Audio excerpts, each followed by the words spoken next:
Le faire connaître, ça c'est le titre de la leçon de cette semaine. Reste avec moi pour un petit moment et ensemble, on va découvrir une puissante révélation. Mais juste avant, prions le Seigneur. Immortel roi des cieux, que ton nom soit béni, que ton nom soit loué pour ton amour et ta grâce envers nous. Nous allons étudier ta sainte parole. Sois avec nous au nom de Jésus. Amen. Pour cette semaine, c'est bien la leçon 12, titrée « Le faire connaître ».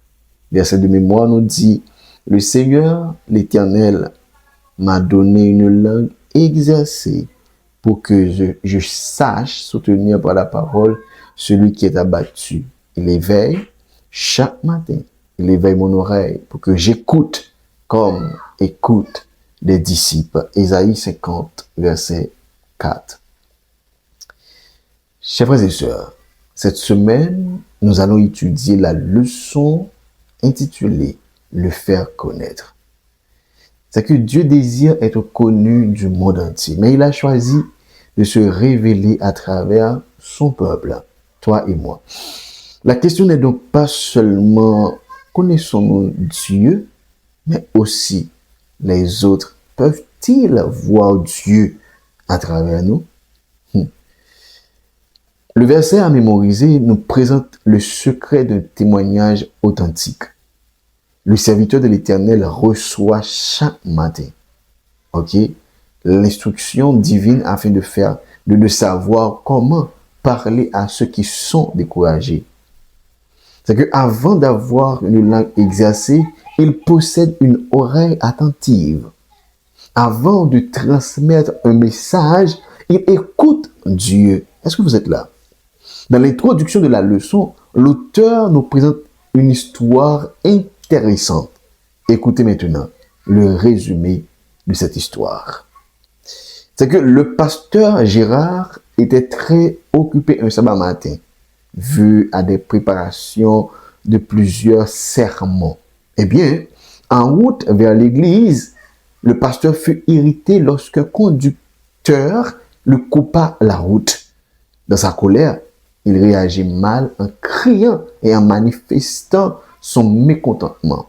Arrivé à l'église, il découvrit que ce même conducteur était un visiteur non adventiste venu assister au culte. Alors, qu'est-ce qu'il a appris de cette expérience? Eh bien, cette expérience lui rappela une leçon importante. En tant que chrétiens, nous représentons Christ partout où nous sommes. Nos paroles et nos actions peuvent influencer les autres, soit positivement ou négativement. C'est pourquoi chaque interaction doit refléter l'amour et le caractère de Jésus. D'accord? L'histoire du pasteur Gérard nous rappelle que nous sommes des représentants de Christ à tout moment. Une simple réaction de la circulation peut devenir un témoignage positif ou négatif. C'est que nous ne savons jamais qui nous observe ni comment nos actions influencent les autres. Nous ne savons pas. Et maintenant, faisons une analyse théologique de 3 phrases du verset de mémoire.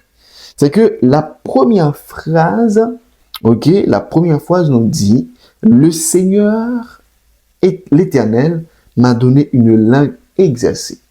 Comment comprendre cette phrase? La capacité de parler efficacement est un don divin. Dans la Bible, Dieu utilise la parole comme instrument de création, de salut et de guérison. Une langue exercée n'est pas simplement éloquente. Cette langue est guidée par l'Esprit de Dieu. Le croyant, maintenant, est appelé à faire connaître Dieu. Dans la sagesse, vérité et amour. D'accord? Eh bien, c'est ça, avoir une langue exercée. C'est qu'avant de parler, je dois écouter, je dois m'écouter même. Avant de parler, je dois écouter Dieu. OK? Et ça, il impliquait tout, mais écoutez que parole, moi, yo, il doit accompagner de grâce, il doit assaisonner de sel, il doit gagner sens, il doit gagner goût. Parole, moi, il doit encourager, il doit fortifier, il doit bailler force. Ou pas qu'un chrétien, ok? Tout que tu passes ces problèmes, ou pas qu'un chrétien, lorsque mon bon côté n'est pas à l'aise, ou pas qu'un chrétien, pour des défauts, on ne peut plus. Pour ne pas qu'à vivre bon côté. Mes frères et sœurs, nous gagnons mission. Et mission que nous gagnons, demander pour que nous puissions changer de comportement. Il dit, le monde que nous gagnons, il doit changer. Dieu, il veut faire de nous son instrument. Ok? Dieu veut faire de nous son instrument pour que, à travers nous-mêmes, le monde connaît en tant que le Créateur, le Seigneur des Seigneurs. Deuxième phrase, pour que je sache soutenir par la parole celui qui est abattu. Le but de la parole inspirée n'est pas de condamner, mais de relever ceux qui souffrent. Jésus incarnait parfaitement cette mission. C'est qu'il réconfortait les découragés, accueillait les rejetés et redonnait espoir aux pécheurs. C'était ça là le travail de Jésus. Cette parole de consolation devient un puissant moyen de témoignage. Faire connaître Jésus, c'est donc aussi apporter l'espérance aux personnes blessées par la vie. Troisième phrase, il éveille chaque matin. Cette expression souligne la régularité de la communion avec Dieu. La force spirituelle ne s'obtient pas occasionnellement. Chaque matin, Dieu désire rencontrer ses enfants afin de les préparer pour les défis de la journée. La mission commence dans le lieu secret de la prière avant de se manifester dans le monde. D'accord? Mes frères et sœurs, mes chers amis, cette semaine, nous découvrons que faire connaître Dieu ne consiste pas seulement à parler de lui, mais à refléter son caractère dans chaque aspect de notre vie. Lorsque nous passons du temps avec Dieu chaque matin, il transforme nos paroles, nos attitudes et notre comportement afin que ceux qui nous entourent puissent voir Jésus en nous. C'est que nous devons avoir une rencontre personnelle avec Jésus chaque matin. Lorsque nous gagnons comme ça, eh bien, à travers le Saint-Esprit de Dieu, eh bien, parole nous a changé, comportement nous a changé. Eh bien, à travers ça, eh bien, un paquet de monde parle, ouais, Jésus dans la vie, nous. Et lorsque il y a de bonnes et de belles œuvres, mais ça permet de glorifier Dieu. Est-ce que nous là? Le faire connaître, c'est le titre général de la leçon.